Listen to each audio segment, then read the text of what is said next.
Oremos juntos.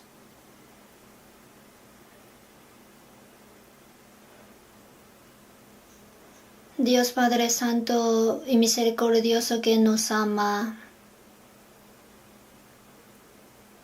tuviste compasión de nosotros que vivíamos alejados de ti y morábamos en medio de pecados. Cuando no te conocíamos, Jesús recibió la maldición y el juicio que teníamos que recibir, y por su sangre preciosa que derramó por nosotros, limpiaste nuestros pecados eternamente, y así no recibiremos ningún juicio ni maldición. Te damos más gracias por tu gran misericordia que nos salvaste sin obras. En esta hora te damos gracias. Nosotros fuimos redimidos por tu sangre preciosa. Estamos ante el Señor, alabando tu gracia y tu gloria, aprendiendo tu palabra y teniendo la comunión santa. También creemos ahora que el Señor está en medio de nosotros. Cuida a cada uno de nosotros con tus manos misericordiosas, sujeta las almas de cada persona. En esta hora, enséñanos más el plan de Dios que quiere mostrarnos y su misterio, cómo debemos caminar.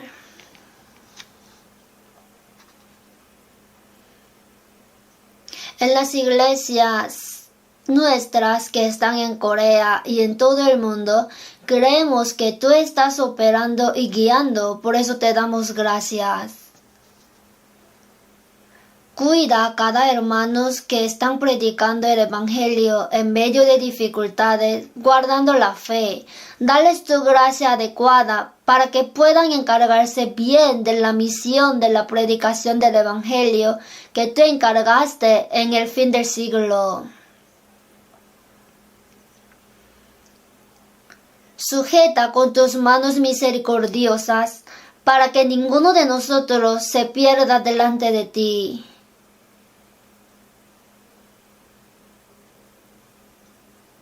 Considera y cuida a cada iglesia que están en Corea y en todo el mundo, y te pedimos que operes fuertemente para que se pueda cumplir tu operación santa en medio de nosotros.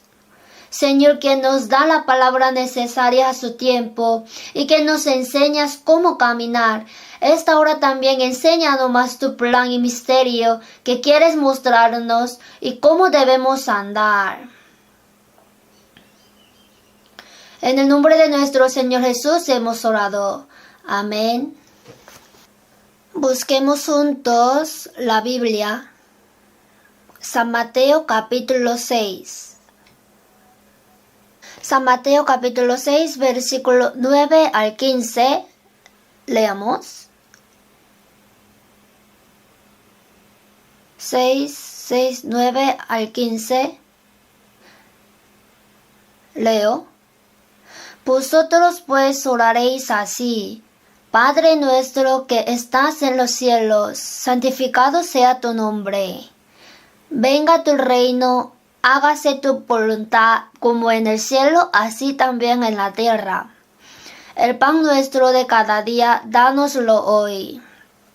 Y perdónanos nuestras deudas, como también nosotros perdonamos a nuestros deudores. Y no nos metas en tentación, mas líbranos del mal. Porque tuyo es el reino y el poder y la gloria por todos los siglos. Amén. Porque si perdonáis a los hombres sus ofensas, os perdonará también a vosotros vuestro Padre Celestial. Mas si no perdonáis a los hombres sus ofensas, tampoco vuestro Padre os perdonará vuestras ofensas. Hasta aquí.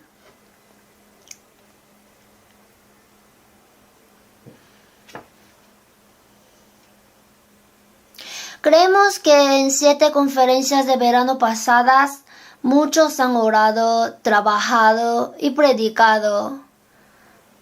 Asimismo, muchos recibieron la salvación nuevamente. Así que leímos esta palabra porque quería predicar las palabras que deberían conocer los hermanos que recién fueron salvos. se dice que hay 4 elementos en la vida cristiana.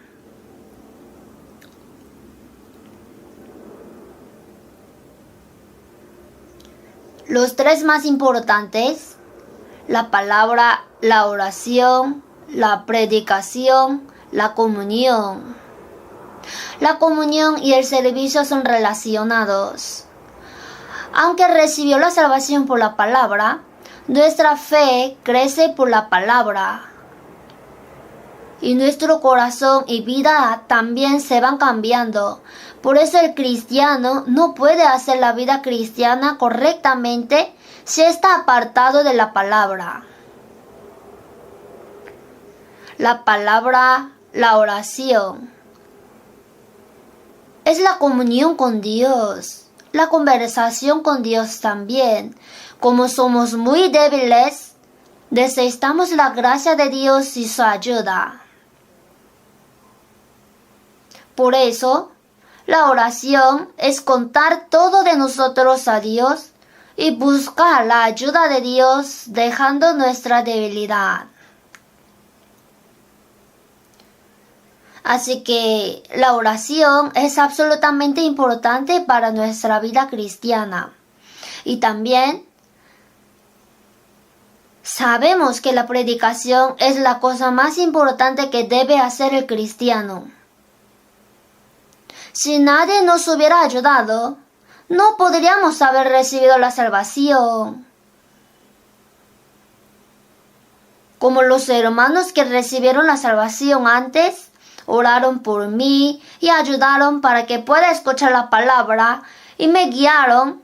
Así escuchamos el Evangelio de la gracia de Dios y fuimos salvos. Así nosotros también debemos hacer así con otros. Por eso la predicación también es el deber más importante para el cristiano. Y la comunión es que después de ser salvo, yo no hago solo la vida cristiana, sino que desde que fui salvo, estoy con el Señor. A su vez, ya tengo comunión cercana con todos los santos que fueron salvos antes. Y dentro de eso, nuestra fe va a crecer y podemos hacer correctamente la vida cristiana. Y dentro de la comunión, podemos predicar el Evangelio, ayudarnos y hacer el servicio para el Señor. Así que con el corazón de que yo no puedo, pero nosotros sí podemos. Hoy entre ellos voy a contar un poco acerca de la oración. En la Biblia salen muchas palabras sobre la oración. Y nosotros oramos mucho. Ahí vamos a considerar un poco sobre la oración que Jesús enseñó. La oración que enseñó el Señor es llamado el Padre Nuestro. Algunos que van a la iglesia memorizan eso y oran con eso.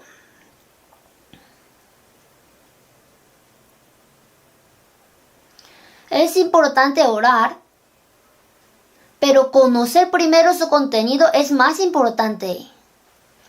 Si orara sin conocer su contenido, sin ninguna relación con esa oración, Dios no escucharía. Entonces, en la vida de la oración de salvos, el Señor habló algunas cosas. En el versículo 9, vosotros pues oraréis así. Así enseñó: Padre nuestro que estás en los cielos. Primero dice, Padre nuestro que estás en los cielos. Padre que está en los cielos. En inglés, Our Father. Es mi Padre, a la vez es nuestro Padre. Hay muchos hombres que pueden llamar a Dios Padre. Nuestra carne también tiene padres que dieron a luz. Por eso decimos nuestro padre, nuestra madre. Cuando llama a su padre y madre nuestro, es porque no está solo, sino que está con otros hermanos. Padre nuestro que estás en los cielos. Padre nuestro que está en los cielos significa, en Génesis capítulo 1:1, en el principio creó Dios los cielos y la tierra. En Hechos 17:24, el Dios que hizo el mundo y todas las cosas que en él hay, siendo Señor del cielo y de la tierra. Ese Dios absoluto, quien creó los cielos y la tierra y los domina, ha sido mi Padre. Hermanos, ¿se entienden? No lo podemos sentir. O sea, Dios quien creó todas las cosas es mi Padre. Jesús dijo que lo llamemos así. Obviamente estas palabras fueron dadas para cristianos salvos. Nosotros que somos salvos, llamamos primero a Dios Padre. Cuando tiene una conversación importante con su padre, lo llama Padre. ¿Qué pasa? Así conversan.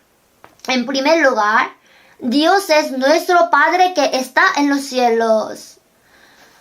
Lo que significa que no hay lugar en el universo donde Dios no esté. Él también está aquí en este momento. Dijo que estaba cerca de nosotros. Dios ahora se ha convertido en nuestro Padre. Si los que no son salvos llaman a Dios Padre, de nada les servirá. Un hombre desconocido agarra a un viajero y le dice Padre. Luego dirá, demente. Una persona no salva no puede llamar a Dios Padre. Entonces, en San Juan 8, los judíos dicen, Dios es nuestro Padre. Dijeron a Jesús. Jesús dijo, no, vuestro padre es el diablo. Si Dios fuera vuestro Padre, me recibiríais. No me conocéis y no conocéis a mi Padre. Ahora, aquellos que no son salvos, cuando oran Dios Padre, los que no son salvos deben saber que Dios no es su Padre. Después de que somos salvos, Dios es nuestro Padre. Mi Padre y nuestro Padre al mismo tiempo. Ahora el Dios absoluto que creó y gobierna todas las cosas en el universo se ha convertido en mi Padre. Según la Biblia, los ángeles no pueden ser hijos de Dios. Se decía que los ángeles fueron creados desde el principio para ser siervos de Dios. Sin embargo, para nosotros que somos salvos, el Hijo unigénito de Dios entregó su vida y murió para salvarnos. Si un ángel comete un pecado, ese es el fin. Jesús no muere por los ángeles. Así que el propósito de crear a los ángeles y el propósito de crear a los humanos son diferentes. Aunque el hombre cayó en pecado, el propósito de que el Hijo unigénito de Dios muera en nuestro lugar y nos salve es hacernos hijos de Dios y disfrutar de la gloria con Dios para siempre. Si nace como hijo del rey, es hijo del rey. El rey es su padre. El presidente es mi padre. Ese es un gran poder. En San Juan 1:12, mas a todos los que le recibieron, a los que creen en su nombre, les dio potestad de ser hechos hijos de Dios.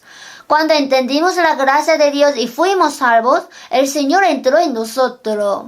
Cuando es salvo y cree, recibe a Cristo. El que lo acepta, el que cree en su nombre, creer en el nombre significa creer en la salvación. El nombre de Jesús significa la salvación. Les dio potestad de ser hechos hijos de Dios. cuán maravillosa potestad es ser hijo de Dios. Si nace como hijo de un rey, tiene gran poder. Si nace como hijo del presidente, gritaría fuerte. Si nace como hijo de un hombre rico, también será rico. Pero eso desaparece después de un tiempo.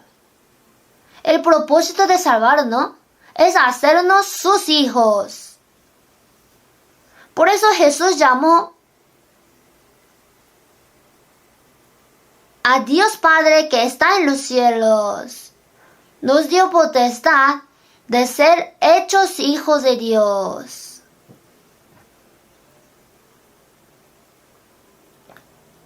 Potestad de ser hecho hijo de Dios es asombrosa. Hubo mujeres que visitaron el sepulcro de Jesús después de su muerte. Entre ellas, María Magdalena,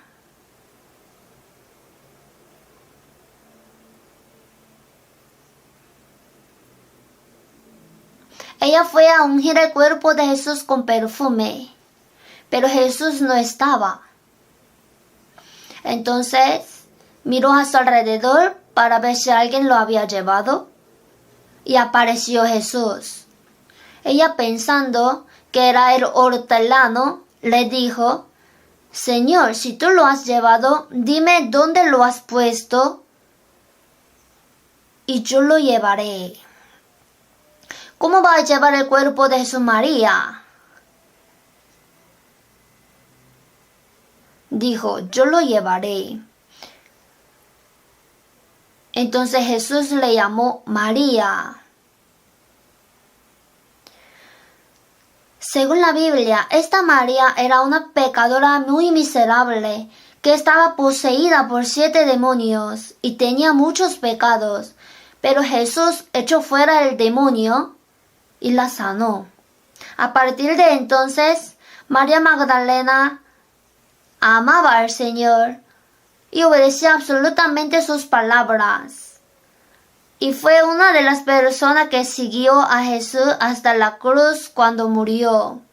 Incluso fue al sepulcro. Los discípulos no fueron al sepulcro, pero Jesús dijo: Jesús, ¿a quien buscas? Soy yo. María quedó tan sorprendida que Dios debió haberle abierto los ojos en ese momento. Oh, ¿Jesús está vivo? Jesús dijo que moriría y resucitaría 3 días después. Pero ni siquiera los discípulos le creyeron y nadie le creyó. Sin embargo, esta María fue la primera persona en ver al Señor resucitado. Pero Jesús dijo a María: ve a mis hermanos y a los discípulos. Subo a mi Padre y dile: subo a mi Padre y a vuestro Padre, a mi Dios y a vuestro Dios. Estas son palabras muy importantes. Ahora se refiere a sus discípulos como mis hermanos. Mis hermanos, ese es un nombre tan hermoso. Mi Padre es tu Padre. Un Padre celestial. Antes de que Jesús muriera en la cruz, Él era el Hijo unigénito. Cuando está un solo Hijo, lo llama Hijo único. Jesucristo era el único Hijo de Dios, el unigénito. Para salvar a los pecadores, envió a su Hijo unigénito en forma de hombre. Tomó los pecados del mundo entero, fue juzgado en su lugar y murió en la cruz. Al derramar su sangre, Él perdonó nuestros pecados para siempre. Y después de 3 días rompió el poder de la muerte y resucitó. La razón por la que Jesús resucitó fue para demostrar que Jesús es el Cristo y el Salvador. Si Jesús no hubiera resucitado, no habría manera de saber si murió por nuestros pecados o si murió injustamente como alguien dijo, o por sus propios pecados.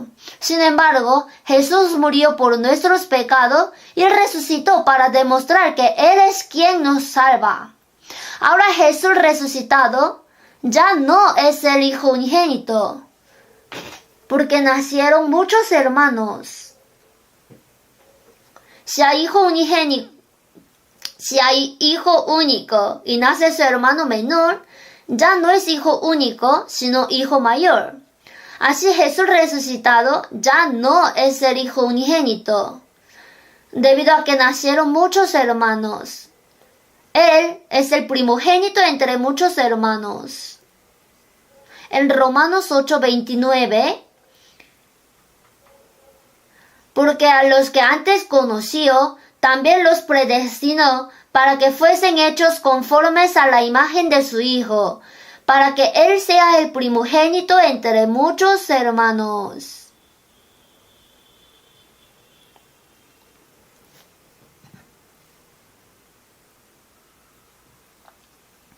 Desde que nacieron sus hermanos menores, ya no es el Hijo unigénito. Antes de morir, Jesús era Hijo unigénito. Después de su muerte y resurrección, nacieron muchos hermanos. Así se ha convertido en el primogénito entre muchos hermanos. En Hebreos 1:6, y otra vez cuando introduce al primogénito en el mundo. Aunque Jesús, que vino primero, vino como el Hijo unigénito. En la segunda venida Jesús viene como el primogénito, porque nacieron muchos hijos. Entonces se convirtió en el hijo mayor entre muchos hermanos. Y en Hebreos 2:10,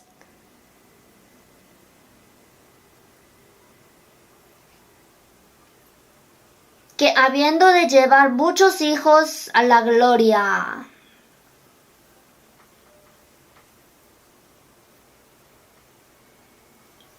En Romanos 3:23, por cuanto todos pecaron y están destituidos de la gloria de Dios.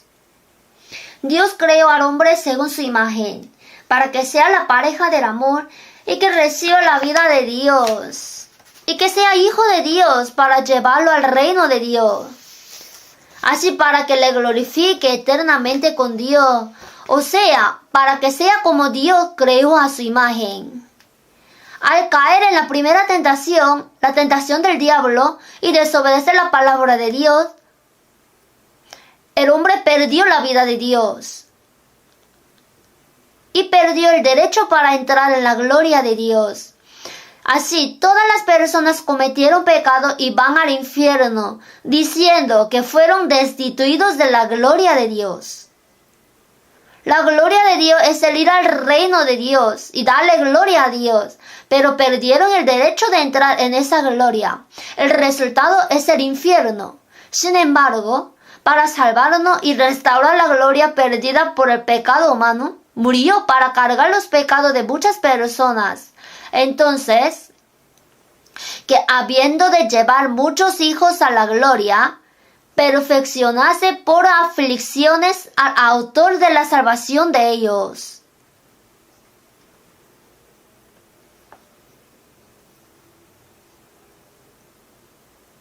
En San Juan 12:24, de cierto os digo, que si el grano de trigo no cae en la tierra y muere, queda solo. Jesús es el grano de trigo que cayó del cielo. Murió el Hijo unigénito y nacieron muchos hijos. Si no muere, queda solo. Si Jesús no muere, es el Hijo unigénito, entonces nadie puede convertirse en hijo de Dios.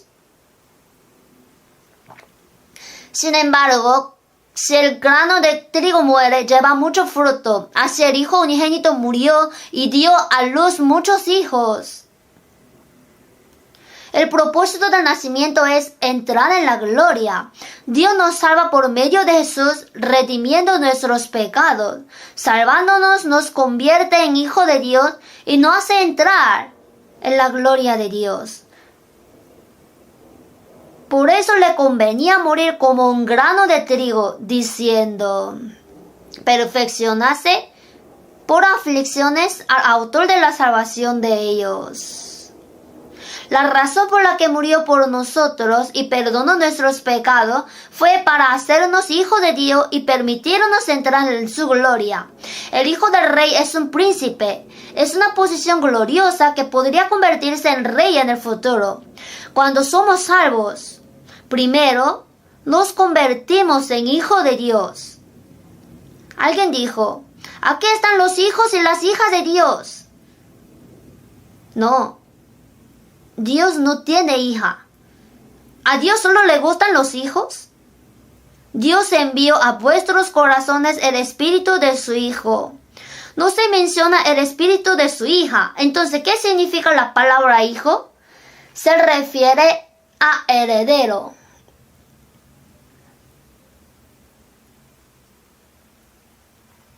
Que habiendo de llevar muchos hijos a la gloria, porque convenía que Jesús muriera como un grano de trigo.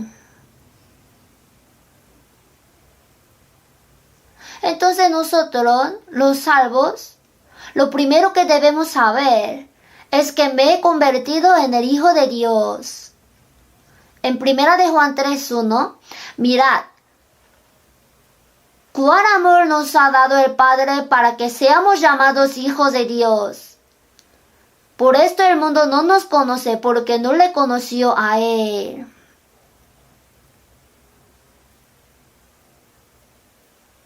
Ahora, la persona salva se ha convertido en el Hijo de Dios, quien creó todas las cosas y gobierna. Un hombre del mundo, ¿cómo lo sabría eso? Es un secreto. Solo aquellos que han sido salvos lo saben. El mundo no nos conoce porque no le conoce a Él. Mirad, cuán amor nos ha dado el Padre. Es puramente el amor de Dios lo que nos hizo ser hijos de Dios. Entonces,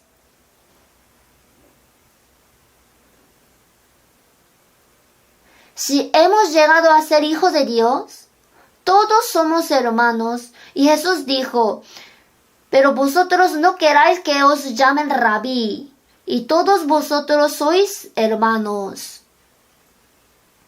Y los que nacen de un solo padre son ahora una familia.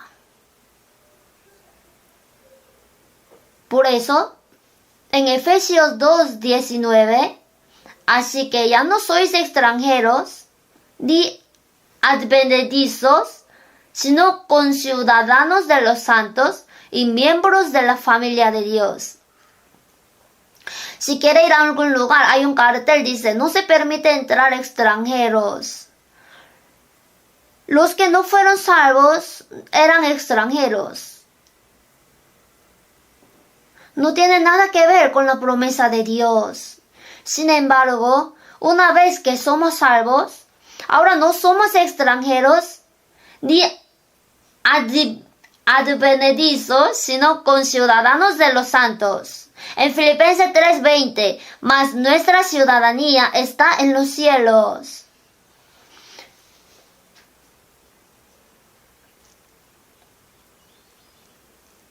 Los que han sido salvos ya terminaron los trámites de inmigración al cielo, ¿sabe?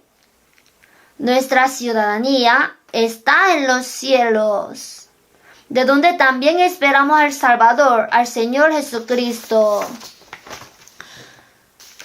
Cuando el Señor venga, nos llevará a ese reino. Entonces, como dice en Filipenses 3:21, el cual transformará el cuerpo de la humillación nuestra para que sea semejante al cuerpo de la gloria suya. No podemos ir al cielo con este cuerpo. Al igual que el cuerpo resucitado de Jesús, Él transformará nuestros cuerpos en cuerpos gloriosos que ya no podremos morir y así nos llevará a su reino. Ahora, los que hemos sido salvos somos hijos de Dios y miembros de la familia de Dios. realmente siente que es miembro de la familia de Dios? Los hermanos nacidos de los mismos padres dicen, la sangre es más espesa que el agua. Claro. La palabra espesa significa que no se puede engañar. Entonces los hermanos se pelean por cosas pequeñas. Pero cuando hay dificultades, se ayudan mutuamente. No hay ninguna razón. ¿Por qué? Porque son hermanos y hermanas.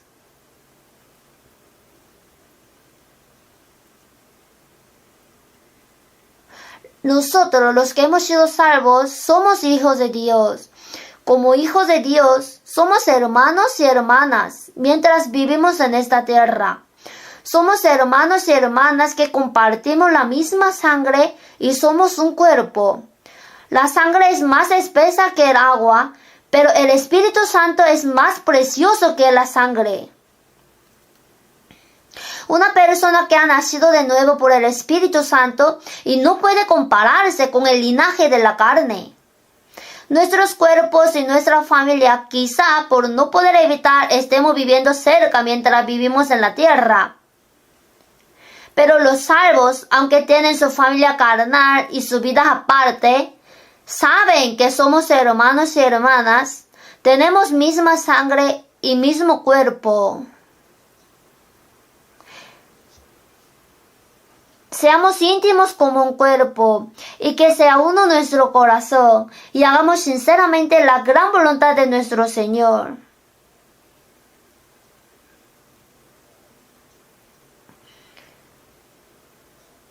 Entonces, somos hijos de Dios, no debemos olvidar que somos los que vamos a vivir juntos eternamente en el cielo.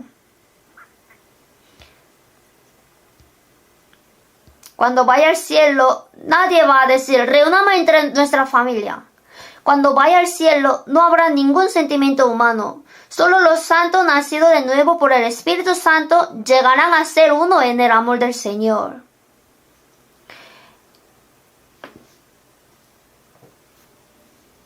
Las personas que vivirán juntas en el cielo para siempre deberían vivir juntas en la tierra también, ¿verdad? Puede que nuestra vida en esta tierra termine en un momento, pero ser hijo de Dios es eterno. Entonces, en lugar de nacer con este linaje físico o convertirse en un miembro de la familia, aquellos que han renacido a través de la sangre de Jesucristo y el Espíritu Santo son mucho más preciosos y más cercanos. Entonces, entre los que han sido salvos, por favor no se olviden, no se odien aunque haya pequeño problema, no discutan. Porque son personas que irán al cielo y viviremos junto con ellos para siempre. Así tenemos que tratarnos preciosamente. Somos familia de Dios.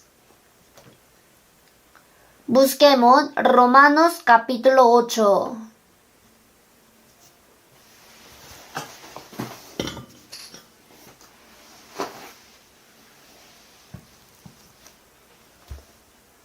Versículo 16. 17.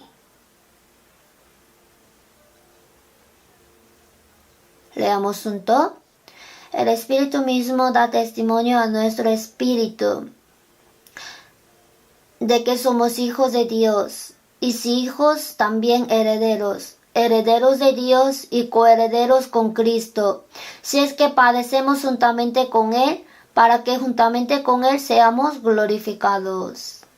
Si somos hijos, el Espíritu mismo da testimonio a nuestro espíritu de que somos hijos de Dios. Es el Espíritu Santo que nos ayuda a entender la gracia de Dios. Y ese es el Espíritu Santo que nos da confianza de que somos hijos de Dios después de ser salvos. Y si hijos, también herederos, herederos de Dios. Si es hijo, tiene derecho de disfrutar y heredar todo de sus padres. Somos hijos de Dios, por lo tanto somos herederos de Dios. ¿Se siente real? Coherederos con Cristo. Somos coherederos con Cristo. Si es que padecemos juntamente con Él, para que juntamente con Él seamos glorificados. Seamos glorificados con el Señor. Podemos disfrutar de todo junto con el Señor. Jesús dijo, Padre mío y vuestro Padre, y mi Dios y vuestro Dios. No importa cuán pobres seamos o cómo la gente nos ignore, yo soy el Hijo de Dios. No debemos olvidar nuestro orgullo de ser hijo de Dios. ¿Sabía que Dios envió un ángel guardián a cada persona que fue salva? Nos protege. Incluso nuestros cabellos están todos contados. Aún vuestros cabellos están todos contados. No puedo contar los cabellos de mi cabeza, ni mi pestaña. Nadie. Sin embargo, el hecho de que Dios cuente los cabellos de mi cabeza significa que conoce todas mis circunstancias. Mas yo sé a quien he creído y es poderoso para guardarme, y en ese día glorioso iré a morar con Él. Tiene que creer en eso también. Dios es Padre.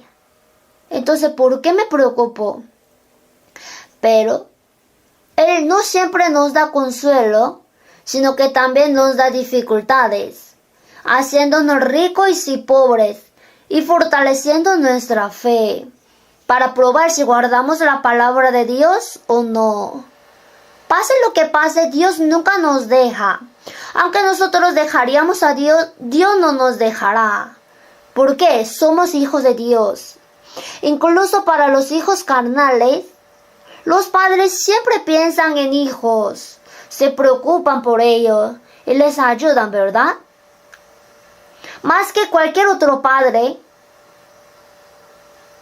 los padres no pueden morir en vez de mí.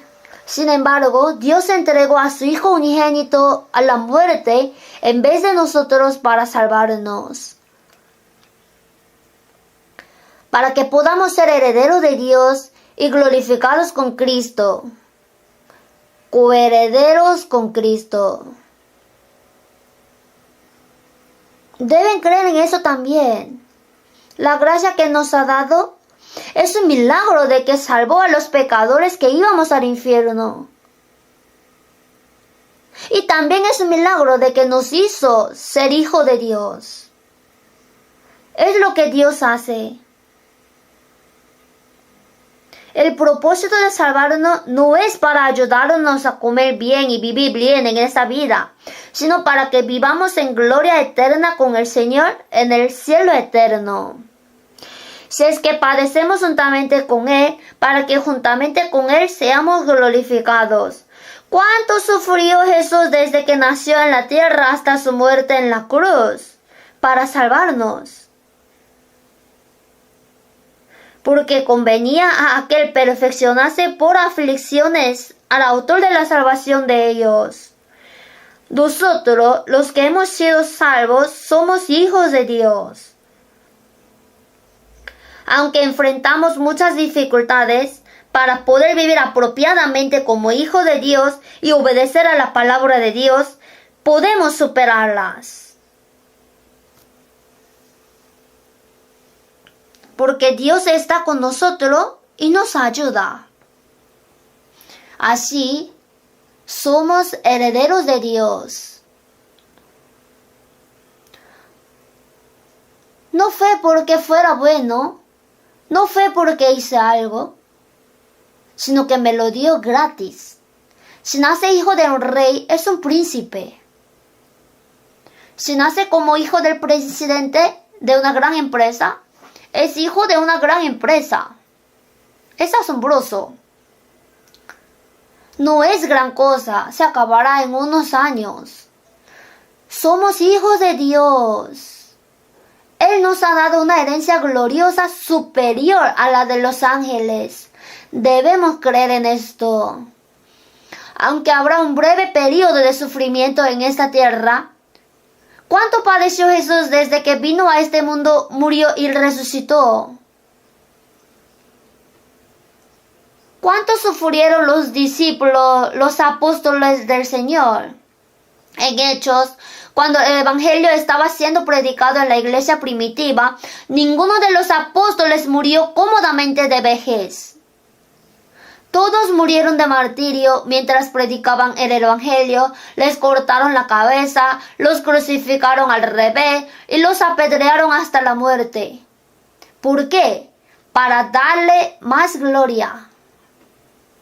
Para que juntamente con Él seamos glorificados. Pues tengo por cierto que las aflicciones del tiempo presente no son comparables con la gloria venidera que en nosotros ha de manifestarse.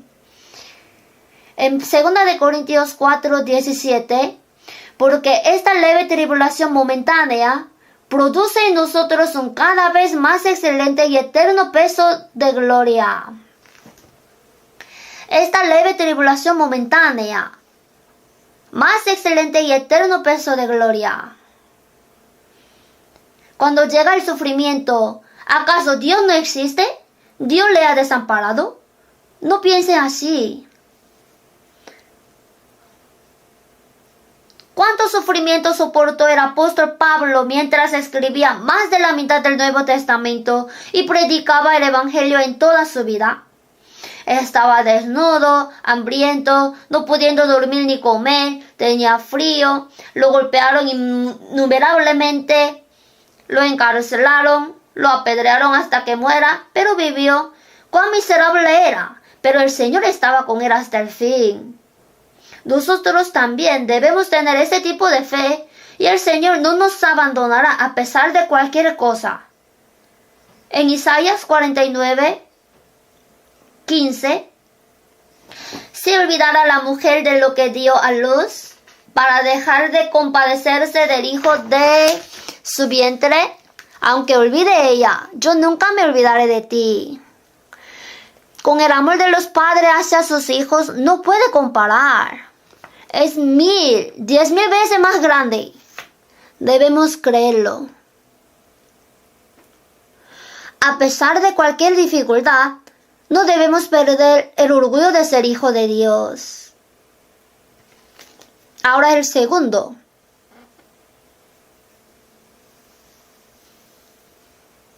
Padre nuestro que está en los cielos, dijo, santificado sea tu nombre.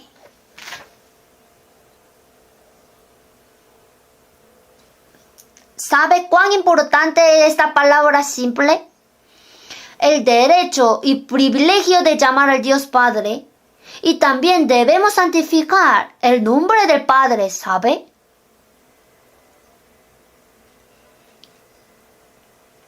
Padre, santificado sea tu nombre. Incluso no hablamos del nombre de nuestros padres fácilmente. ¿Cómo se llama su padre? El nombre de mi padre es fulano Kim. Así no dice. Se llama Kim, su nombre es tal, así, con respeto. ¿Por qué? El nombre de mi padre lo trato muy difícil.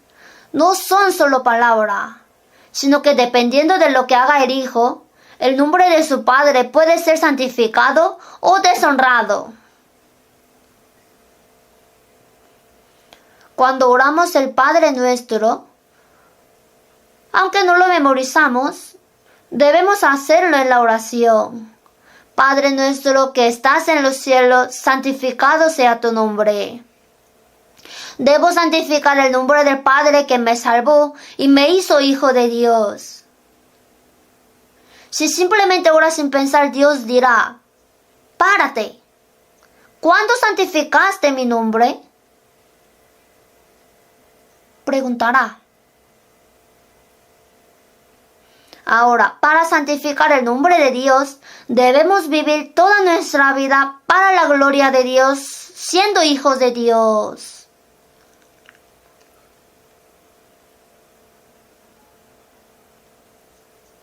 Según Isaías 43:25, Dios nos salvó por amor de su nombre.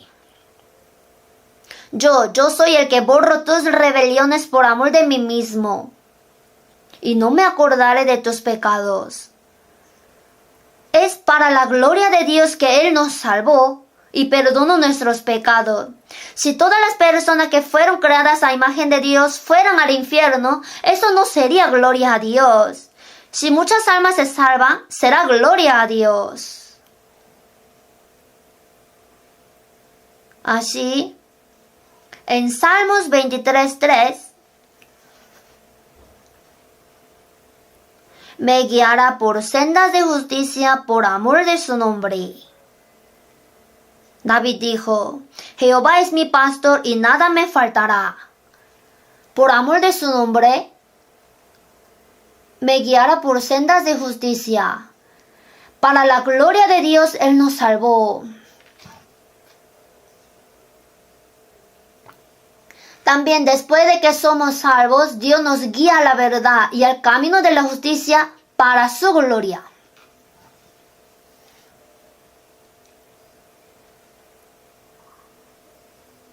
Si pues coméis o bebéis o hacéis otra cosa, hacedlo todo para la gloria de Dios. Todo lo que glorifica a Dios es bueno, y todo lo que no glorifica a Dios es pecado. Estamos orgullosos no solo de ser hijos de Dios, sino también debemos actuar como hijos de Dios. Si decimos que somos hijos de Dios, ¿en serio? ¿Eres hijo de Dios? Veamos cómo viven los hijos de Dios. Y cuando hacemos algo mal, dicen, no diga que eres hijo de Dios. ¿Dónde está tu padre? En Salmos 79:9, ayúdanos, oh Dios de nuestra salvación, por la gloria de tu nombre. El Señor que me salvó nos ayuda por amor de su nombre. Ayúdanos por la gloria de tu nombre. Así oró David. Y en Salmos 115:1, David oró, no a nosotros, oh Jehová, no a nosotros, sino a tu nombre dad gloria, por tu misericordia, por tu verdad. Dios no comparte su gloria con nadie. ¿Cómo se corrompió el ángel caído? Los ángeles son seres verdaderamente hermosos y glorificados, mucho antes que los humanos. Pero entre tantos ángeles hay 3 ángeles. Los 3 ángeles especiales son Gabriel, Miguel y Lucero. Y el ángel Lucero tenía un corazón orgulloso que quería ser como Dios, pero fue expulsado, y eso es diablo Satanás. En Isaías 14:14, sobre las alturas de las nubes subiré, y seré semejante al Altísimo. Mas tú derribado eres hasta el Seol, a los lados del abismo. Para Lucero, que trató de ser como Dios, se convirtió en el diablo. Dios le preparó el infierno. Es un gran pecado robar la gloria que debería ser para Dios. Hemos de saber eso. No importa lo que hagamos, no debemos quitar la gloria de Dios. Dios dijo, y mi honra no la daré a otro. Dios no comparte su gloria.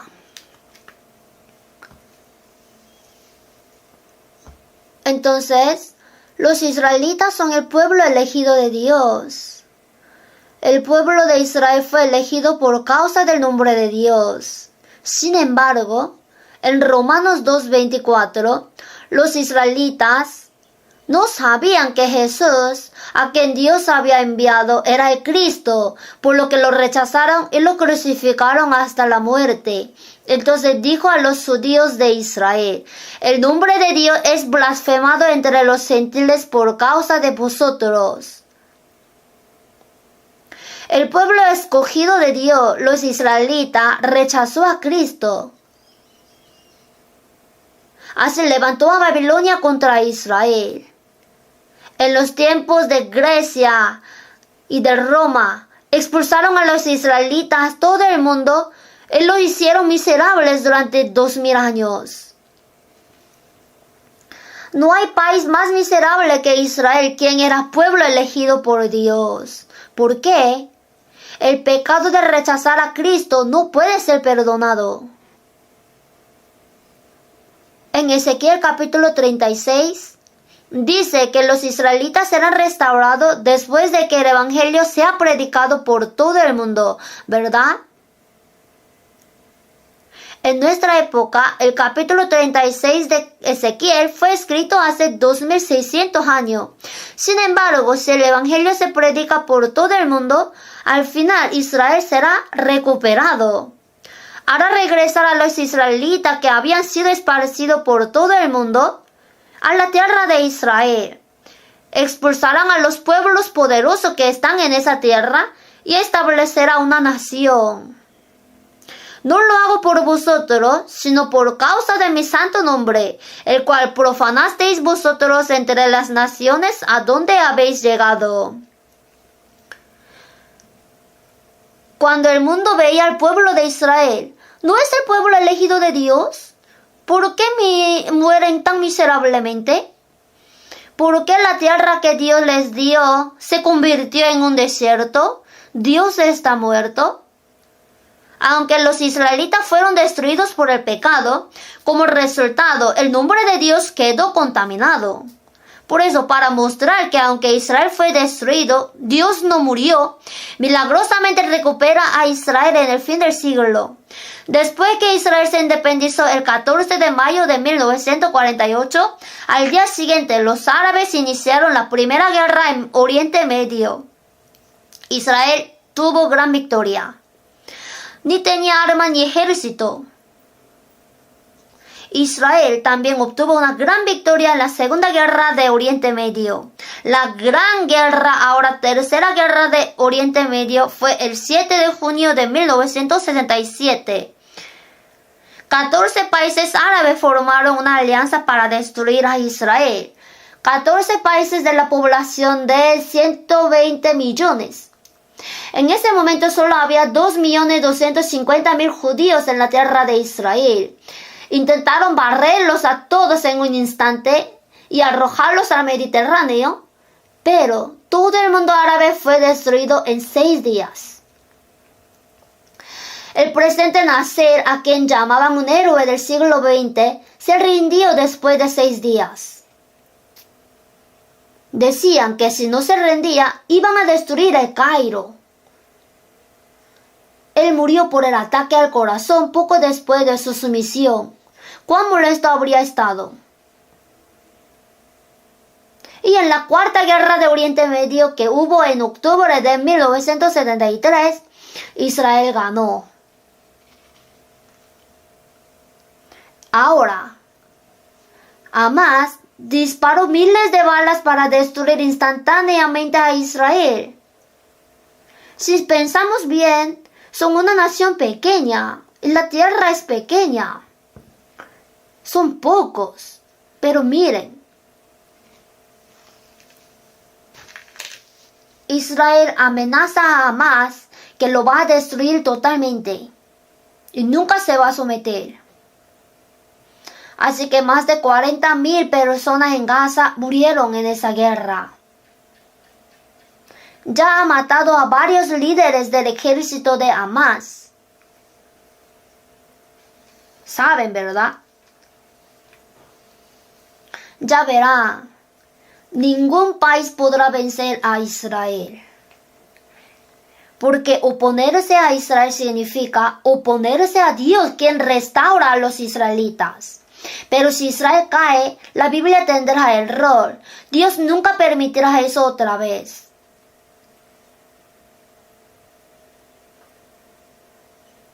Así, tratar de destruir a Israel es oponerse a Dios. Dios está vivo y hace todo por su nombre, para mostrar la evidencia de que Dios existe.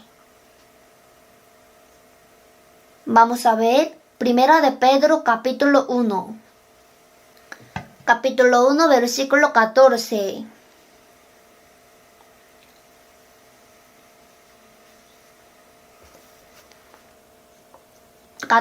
Leo.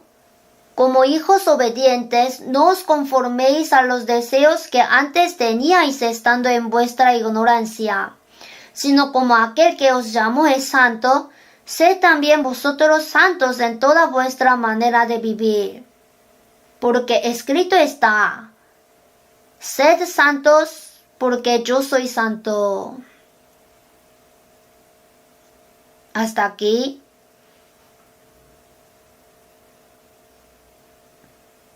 En estas palabras, como hijos obedientes, desobedisteis y cometisteis toda clase de pecado antes de ser salvos. Pero ahora, como hijos obedientes a Dios, no os conforméis a los deseos que antes teníais estando en vuestra ignorancia, sino como aquel que os llamó es santo, sed también vosotros santos. Como aquel que os llamó es santo, sed también vosotros santos.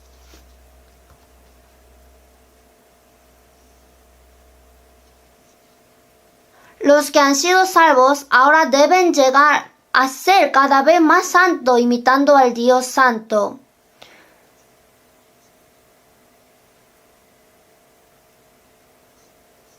Desde que fuimos salvos de pecado, nos limpia cada día con la palabra y el Espíritu Santo, haciéndonos gradualmente santos como Dios y haciéndonos dignos de entrar en la gloria de Dios. No olvide que los que han sido salvos son los que pronto entrarán en la gloria de Dios. Entonces, ¿qué debemos hacer? Cada vez más como Dios en todas sus obras, palabras y acciones.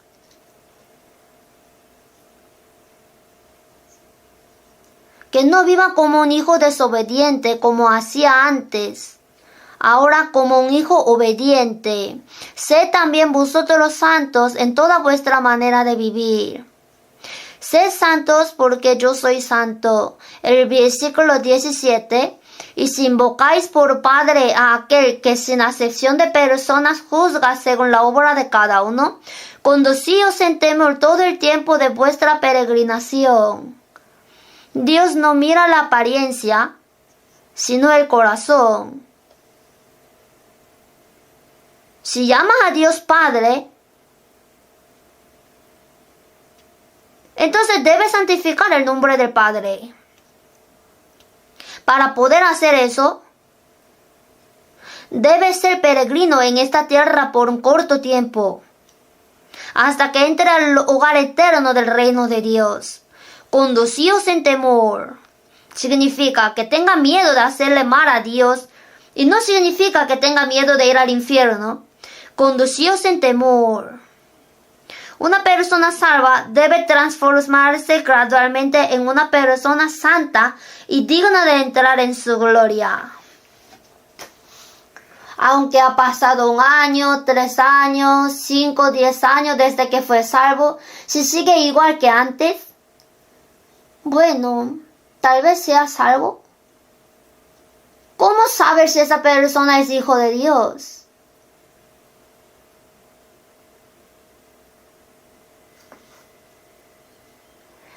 Leamos juntos Primera de Pedro capítulo 2, versículo 12. Manteniendo buena vuestra manera de vivir entre los gentiles, para que en lo que murmuran de vosotros como de malhechores, glorifiquen a Dios en el día de la visitación, al considerar vuestras buenas obras.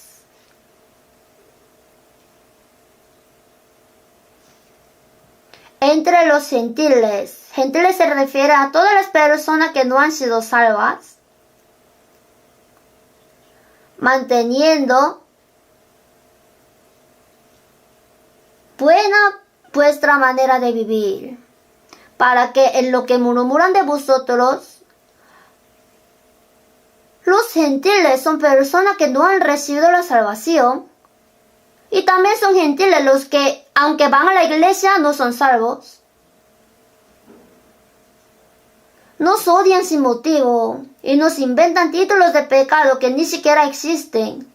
Maldicen, critican, dicen que somos secta, así sucesivamente. Los israelitas crucificaron a Jesús porque lo llamaron secta. En Hechos 24, los judíos capturaron al gran apóstol Pablo y trataron de matarlo, hasta con abogado, y lo demandaron ante el rey Agripa. Porque hemos hallado que este hombre es una plaga y promotor de sediciones entre todos los judíos por todo el mundo, y cabecilla de la secta de los nazarenos. Llamaron al apóstol Pablo la cabecilla de la secta. No es nada lo que nos critican. Bueno, aunque no somos cabecilla de la secta, somos criados de la secta. Sin embargo, la secta que va al cielo es mejor que la ortodoxia que va al infierno. ¿Qué es la secta? ¿Vio algo malo en lo que estamos enseñando? Critican sin razón, manteniendo buena vuestra manera de vivir.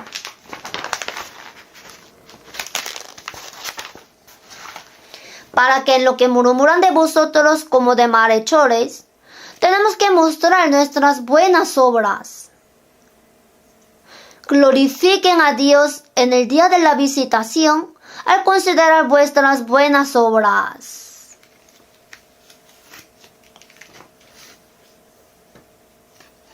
La gente que nos criticaba nos reconoció y dijo: me equivoqué. Una persona representante de la iglesia presbiteriana venía a nuestra iglesia en secreto porque quería saber qué tipo de secta éramos. Así escuchó todos nuestros sermones, leyó nuestros libros y buscaba en internet. Él confesó: en realidad estaba tratando de descubrir qué les pasaba a ustedes, pero no. Luego publicó un libro llamado Herejía y Ortodoxia. Se habla de nuestra iglesia y dice: esto no es en absoluto una herejía, sino una organización que difunde el evangelio puro. Así es. Se averigua, se da cuenta. ¿Qué armas tenemos contra quienes nos critican? Debemos demostrar a través de nuestras buenas obras y no a través de palabras. No importa cuánto digan, no tiene sentido decir. Entonces, no solo que se avergonzarán, sino que en el día de la visitación, para que glorifiquen a Dios. Cuando la persona que criticaba recibe la salvación y se cambia, será gloria a Dios. Ahora vamos a ver San Mateo 6.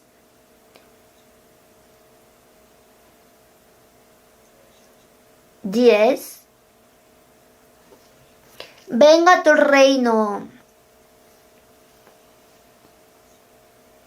Hágase tu voluntad como en el cielo, así también en la tierra. Venga tu reino. ¿Qué significa esto? Más que memorizar las oraciones enseñadas por el Señor línea por línea y orar de manera formal, debemos aprender el significado de estas palabras en detalle y aprender a orar correctamente las oraciones enseñadas por el Señor. Venga tu reino. ¿Qué clase de reino? El reino de Dios. En San Lucas 4:5, el diablo apareció para tentar a Jesús. y le mostró en un momento todos los reinos de la tierra. Dijo, a ti te daré toda esta potestad y la gloria de ellos, porque a mí me ha sido entregada y a quien quiero la doy. Porque a mí me ha sido entregada. ¿Cuándo? En el huerto del Edén, Dios le dijo a Adán que gobernara sobre todo. En el huerto del Edén, Adán era el rey y gobernaba. Sin embargo, Adán pecó. Por eso, entregó al diablo la autoridad de gobernar el mundo entero. Porque a mí me ha sido entregada. Entonces, Jesús, indicando al diablo, dijo que el príncipe de este mundo es el diablo. Deben saber que el que gobierna el mundo entero ahora mismo es el diablo. El diablo se opone a la obra de Dios. La palabra Satanás significa el adversario. Desde el huerto del Edén hasta el fin del mundo, el diablo continúa molestando y oponiéndose.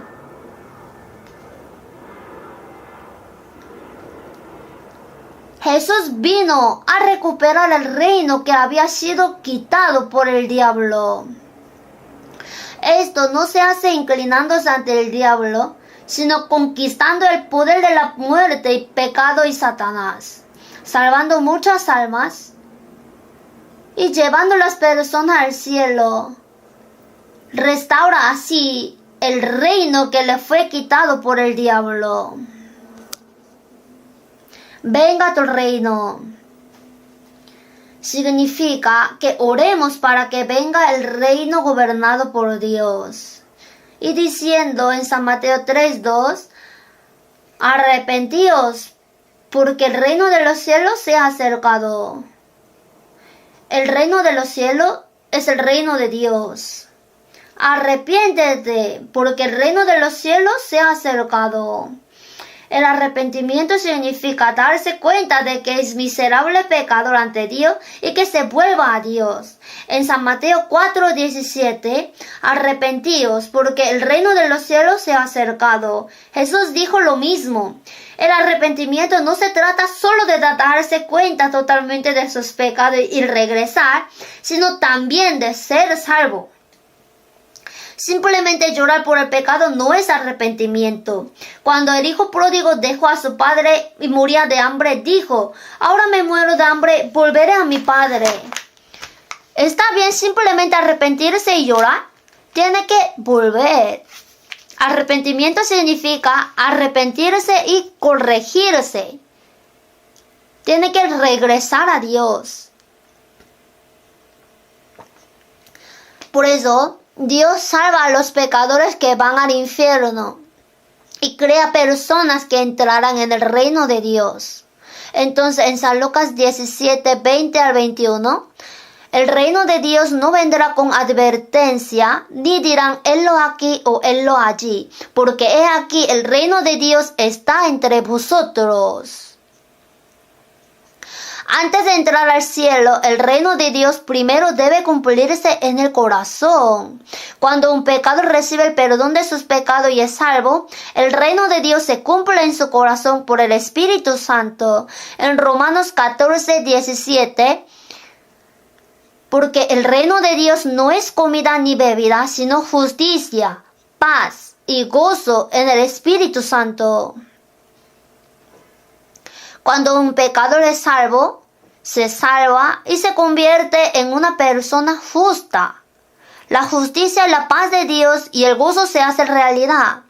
Cuando la justicia y la paz y el gozo se cumplen en el corazón, es cuando se cumple el reino de Dios en el corazón. Entonces, cuando muchas almas se salvan, el reino de Dios se expande. Cuando hay una guerra, se recupera la tierra que se perdió. De esta manera, la predicación del Evangelio quita el territorio ocupado por el diablo y salva a las personas. Los tres elementos de un país deben ser soberanía, territorio y pueblo. Sin embargo, aunque tenga soberanía y territorio, ¿qué clase de país sería si no hay pueblo? La soberanía del reino de Dios es Dios, el territorio del reino ya está preparado y el pueblo de ese reino se está preparando. Cuando se predica el evangelio y muchas personas se salvan, el reino de Dios se está expandiendo. Entonces, cuando predicamos el evangelio y salvamos las almas de las personas, continuamos recuperando el reino que ha sido tomado por Satanás. Cuando esté lista toda la gente para entrar en ese reino, después de que el reino sea preparado, el Rey de Paz vendrá otra vez.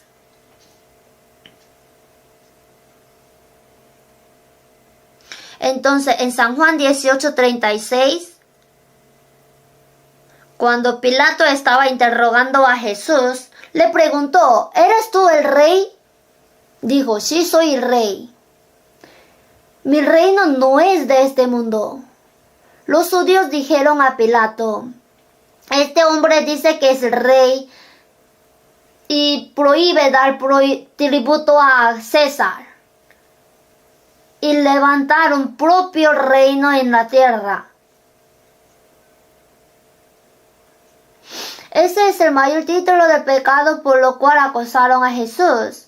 Entonces Pilato preguntó, ¿eres tú el rey de los judíos? Sí, soy el rey, pero mi reino no es de este mundo.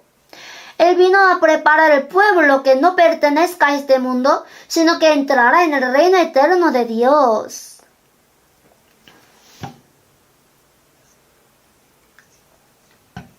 Fuimos salvos y Jesús es nuestro Salvador, a su vez nuestro Rey. Eres mi Rey eterno. Por eso en San Mateo 6:33, Jesús dijo, mas buscad primeramente el reino de Dios y su justicia, y todas estas cosas os serán añadidas. Hay muchas cosas que el salvo tiene que hacer, pero lo primero, ¿qué es primero? Buscar primero el reino de Dios y su justicia. Cuando recibe la salvación, primero el reino de Dios se cumple. Los salvos salvan a otras personas para que el reino de Dios pueda cumplirse y luego el reino de Dios continúa expandiéndose. Así se cumple el reino de Dios y la justicia.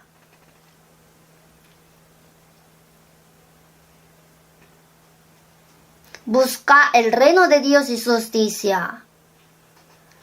Esa justicia significa que se cumple la voluntad de Dios.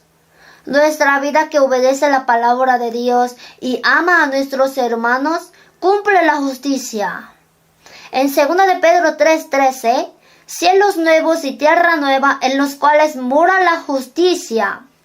El cielo es un lugar donde no hay ningún pecado y la justicia de Dios y su voluntad se cumplen. Entonces dijo, buscad el reino de Dios y su justicia. Ahora creemos que salvar las almas de las personas mediante la predicación del evangelio es buscar el reino de Dios. Y luego los salvos se aman unos a otros y obedecen la palabra de Dios. Eso es cumplir la justicia. Y si lo hacemos bien, todas estas cosas os serán añadidas. Significa que Dios nos dará lo que necesitamos como extra. ¿Sabía?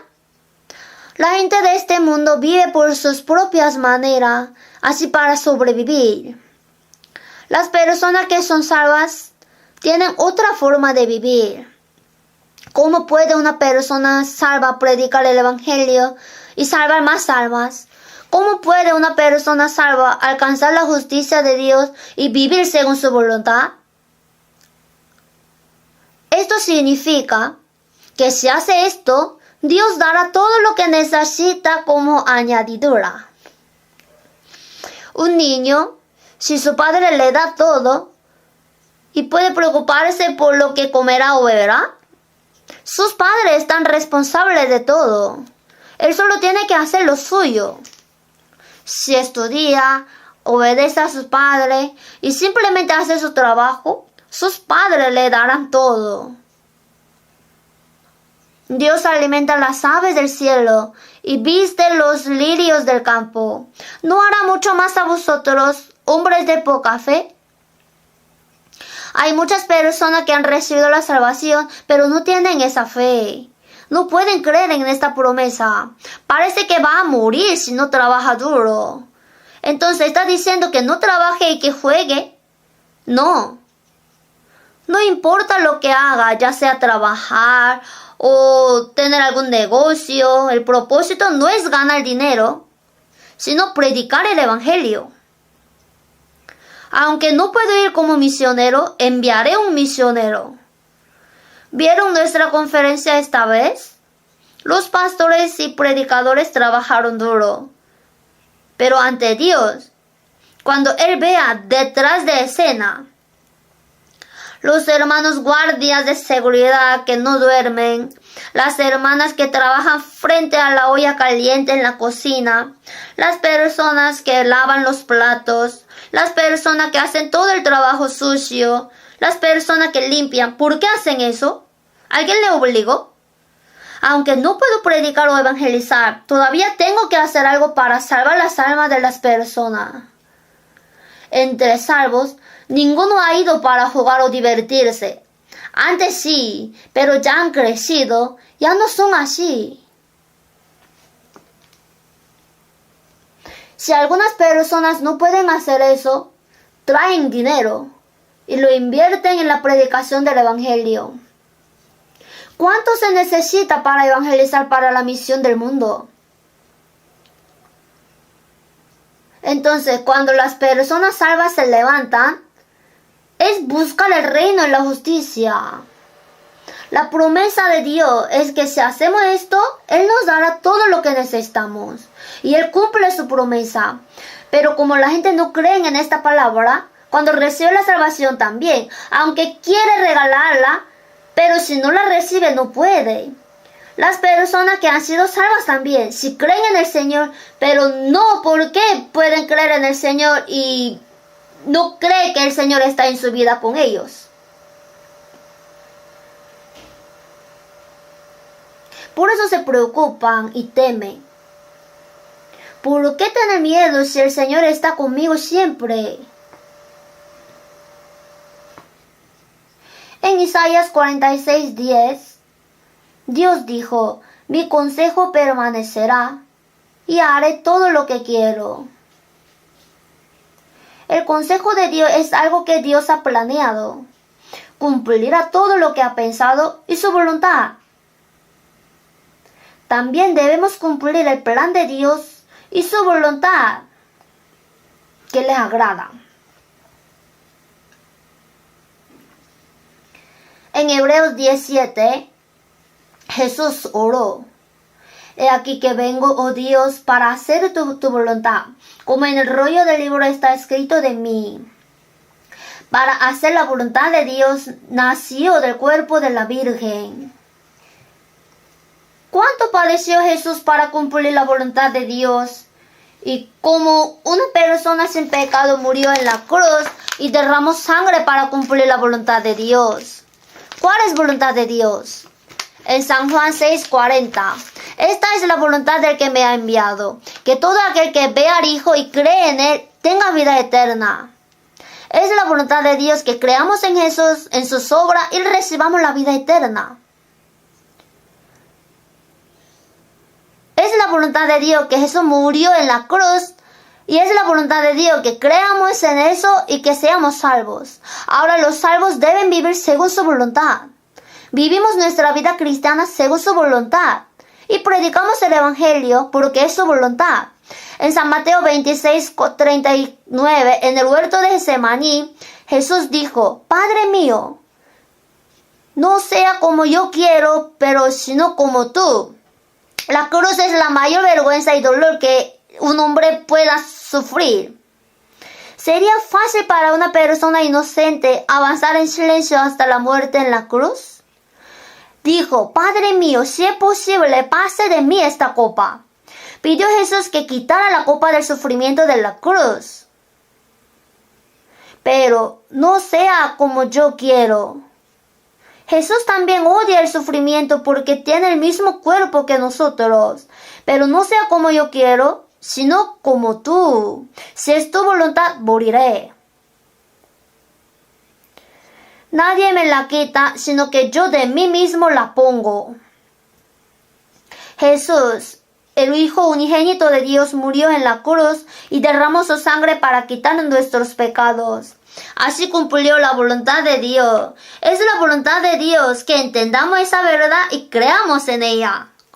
Después de ser salvo, es la voluntad de Dios predicar esa verdad para que más almas puedan ser salvas. Esa persona salva vive obedeciendo la palabra de Dios y eso es cumplir la justicia de Dios en su vida. Si predica el evangelio y obedece la palabra, Dios dará todo lo que necesita como bonificación. Esto no significa que no debas hacer nada. En 2 de Tesalonicenses dijo, si alguno no quiere trabajar, tampoco coma. Si su mano está cómoda, su boca también debe estar cómoda. Ser perezoso es pecado. Siervo malo y negligente. Ser perezoso es malo. Tenemos muchas cosas que hacer diligentemente, pero el propósito es completamente diferente al de la gente de este mundo. Los hombres del mundo piensan cómo pueden enriquecerse, comer bien o vivir bien. Pero nosotros hacemos para cumplir la voluntad eterna y la gloria de Dios. Por eso, los cristianos existen en esta tierra para cumplir la voluntad de Dios. El propósito de que los cristianos sigan vivos en esta tierra es porque tienen algo que hacer mientras su corazón late. ¿No es así? ¿Nada que hacer? Sí hay. Para cumplir la voluntad de Dios, debemos sacrificar nuestro tiempo, nuestro material, nuestra libertad, nuestra felicidad e incluso nuestra vida si es necesario.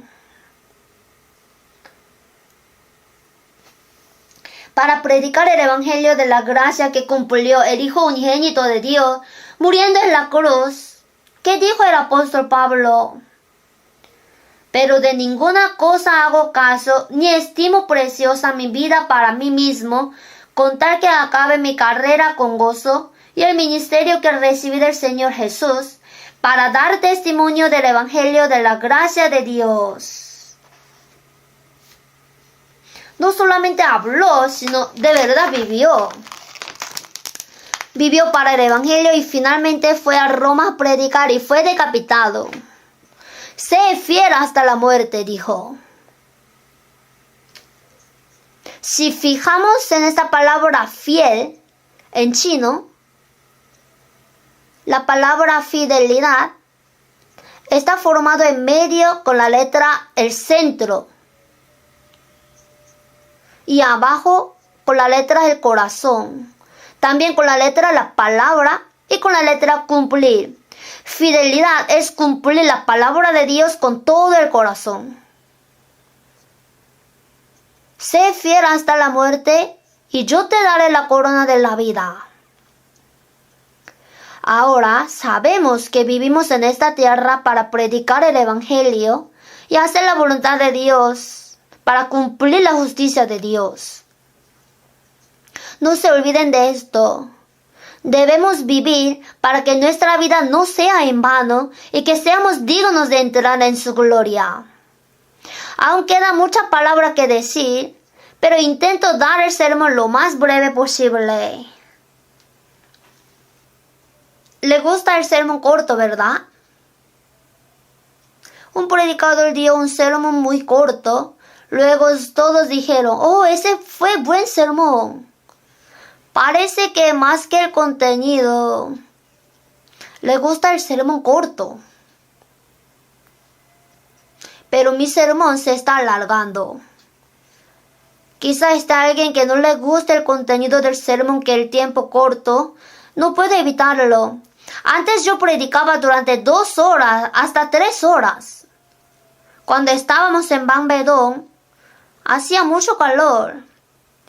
Los techos eran bajos, ni había aire acondicionado. Entonces, me decían que cuando entraban allí, entraban en la sauna. Así cuando regresen a la casa tendrían que ducharse. Aún así, la multitud era apretada, incluso en los pasillos y al final de las escaleras. Escuchaban por la radio y escuchaban los sermones. Incluso en Charlon, desde el amanecer para escuchar el sermón. Los mayores lo entenderán, pero hoy en día, aunque el ambiente es bueno, si el tiempo se demora, ya se mueven los cuerpos. Pero deberíamos tener un poco de paciencia. En fin, la oración que Jesús enseñó. El resto lo daré en el próximo sermón. La oración enseñada por el Señor. Aunque oremos mucho, debemos orar la oración del Señor conforme a lo que el Señor nos enseñó. Oremos juntos. Dios, Padre misericordioso, en el fin del siglo, entre muchos hermanos del mundo, nos salvaste y nos distinguiste del mundo. Por eso te damos gracias. Ahora creemos que tú nos salvaste para darnos tu reino eterno y tu gloria. Ahora sabemos que el tiempo que nos queda no debe ser en vano, sino que debemos usarlo para predicar el Evangelio y cumplir tu voluntad. Deseamos santificar tu nombre en toda nuestra vida y solamente queremos glorificarte a ti. Renuévanos a todos nosotros con tu palabra y el Espíritu Santo cada día. Y guíanos para que podamos estar ante la gloria del Señor sin vergüenza cuando venga otra vez. En el nombre de nuestro Señor Jesús hemos orado. Amén.